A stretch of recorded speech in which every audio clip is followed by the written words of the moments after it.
Good morning, my Real News Media TV family. Thank you so much for tuning in this morning, and I'm wishing for everyone a wonderful and productive day. And in the news this morning, men charged for murder of Trelawney schoolgirl further remanded. The three men charged in connection with the murder of 15-year-old schoolgirl Jamila Cole were further remanded when they appeared in the Trelawney Parish Court on Friday. Presiding Judge Paula Archer Hall was again told that files in the case are still outstanding. Hall instructed the prosecution to have the files completed within another week. Charged are Tyrese Brown of Freeman's Hall, Timoy Brown of Albertown, and Javian Brock of Albertown. Attorney Shellyan Hyman, who is representing Timoy Brown, raised the concerns about the lack of disclosure in the matter. The reports in the news named the accused, yet there was no follow-up release to the news that 7 men had a DNA test done in relation to the case. The results have not shown any evidence that any of these 3 were present at the murder scene. The accused men were ordered to return to court on November 20. Cole, who was a student of Troy High School in Trelawney, was murdered in her home at the Cotton Tree District on August 6, 2023. Her mother, Shanice Anderson, and her cousin, Kayla Dawson, were also beaten in the early morning attack. Sections of some communities in Greenhill, Westmoreland, under curfew. A 48-hour curfew has been imposed in sections of the communities of Geneva, Top Lincoln, Kings Valley, Belle Isle Road, and Crowder in Greenhill, Westmoreland. The curfew began at 6 p.m. on Friday, October 18, and will remain in effect until 6 p.m. on Sunday, October 20. The boundaries of the curfew are north along an imaginary line from Peggy Barry Primary School to the quarry in the Kings Valley community, east along an imaginary line from the Kings Valley community to the pump house at Bulls Road, south along an imaginary line from the pump house at Bells Road to the Keene Interval within a Fuller's Field community, west along an imaginary line from the Keene Interval within the Fuller's Field community to Peggy Barry Primary School. During the curfew, all persons are required to remain within their premises unless authorized by the ground commander. Integrity Commission Chairman says he has nothing to apologize for. A statement by President of the Senate, Tom Tavares Finson, calling on Chairman of the Integrity Commission, retired Justice Seymour Panton, to apologize for disrespectful and contemptuous remarks he made while addressing a parliamentary oversight committee earlier this week, was yesterday read into the records of the Upper House by Deputy Senate President Charles Sinclair. Sinclair, who was the presiding officer in the absence of Tavares Finson, said he was in full support of the call by the Senate President as he expressed his displeasure with Panton's comments.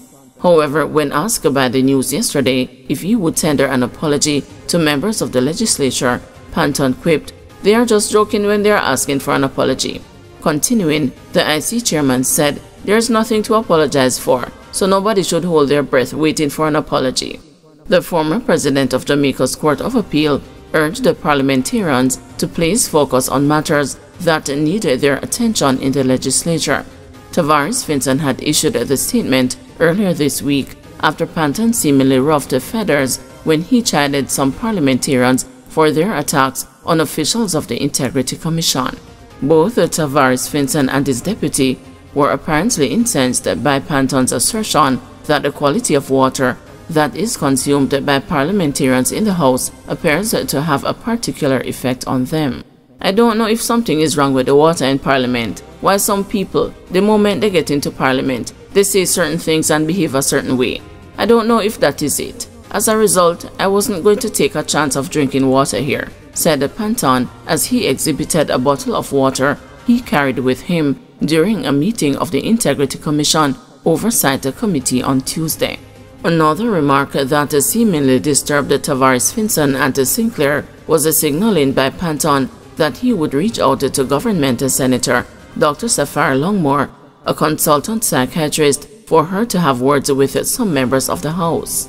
Describing Panton's remarks as rude, offensive, and out of order, Sinclair said the IC chairman was questioning whether the water consumed by parliamentarians in Gordon House was contaminated, and further recommended psychiatric evaluation of lawmakers. The Deputy Senate President also referenced Tavares Finson's exasperation with what he suggested was Panton's inference that reports or information from the Integrity Commission might have leaked into the public domain via the Parliament of Jamaica. I believe that the comments that were made impugns the integrity not only of the leaders of the Senate and the lower house, but also the clerk and officers of the Parliament, said Sinclair. Panton had said at the ICOC meeting that shortly after the latest annual report left the offices of the IC in June, there was a public broadcast on the contents of the document. He said 2 subsequent reports sent to Parliament were also leaked after the documents were delivered to Gordon House. The IC chairman said, "If it is thought that anyone in the Commission is leaking these reports, we'd like it brought to our attention. We would like it investigated, because anybody in the Commission who leaks, if it is an employee, instant dismissal." But Panton added, "I find it strange that all these things would be leaked immediately after it leaves the Commission and sent to the Parliament. I find it puzzling to understand that, if it is happening from the Commission, why is it that the leak is delayed until it is sent away from the office?" Tavares Finson said that Justice Panton should introspect and offer a suitable worded apology to the Parliament for his disrespectful and contemptuous comments. Opposition Senator Lambert Brown yesterday recommended that the leadership of Parliament should seek an audience with the Integrity Commission and address the issue. He also took note that Sinclair gave full backing to the Senate President's statement and immediately signaled that it was not up for debate. Majority of Jamaicans say country headed in the wrong direction.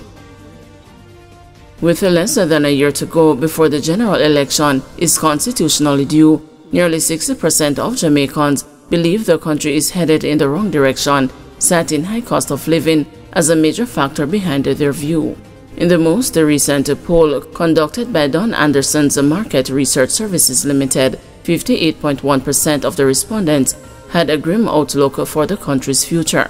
When 1,012 people were asked why they believe the country was headed in the wrong direction, the answer from 51% was that the cost of living is too high. Given the same prompt in June last year, in a poll commissioned by the People's National Party, 53.3% of respondents were of the same view. Political commentator Lloyd B. Smith believes the poll results point to an apparent disconnect between the government and the wider public. Interestingly, from time to time, one hears the complaints about persons not being able to get a job, yet hearing that unemployment is down, and of course crime. Yes, statistically, crime may be trending down, but especially murders are still very rampant, and also the nature of some of these killings. We have seen an upsurge in mass shooting. So I think the government is in a pickle, because on the one hand, it is saying that things are coming up rosy, but on the other hand, the people are saying, no, we have a lot of prickles in the road.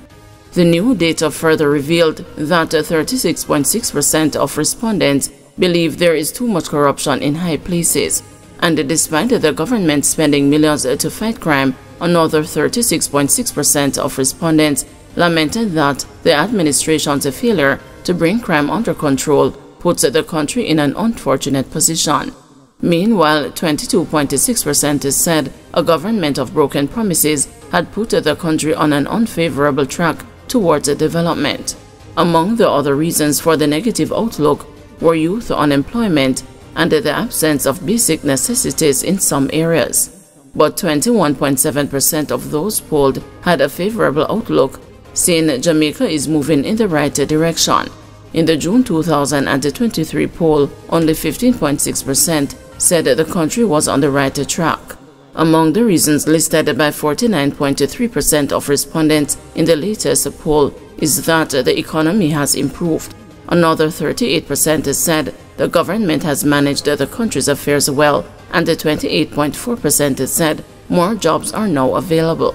They also listed improved infrastructure, more educational opportunities, improved personal lives, and access to basic commodities, among other factors contributing to their positive outlook. Some 20.2% of the respondents expressed uncertainty about where the country was heading. The poll was conducted over the period September 27 to October 3 and has a margin of error of plus or minus 3% at the 95% confidence level. Guys, thanks for watching. Please join us this afternoon at 2 p.m. for another news update.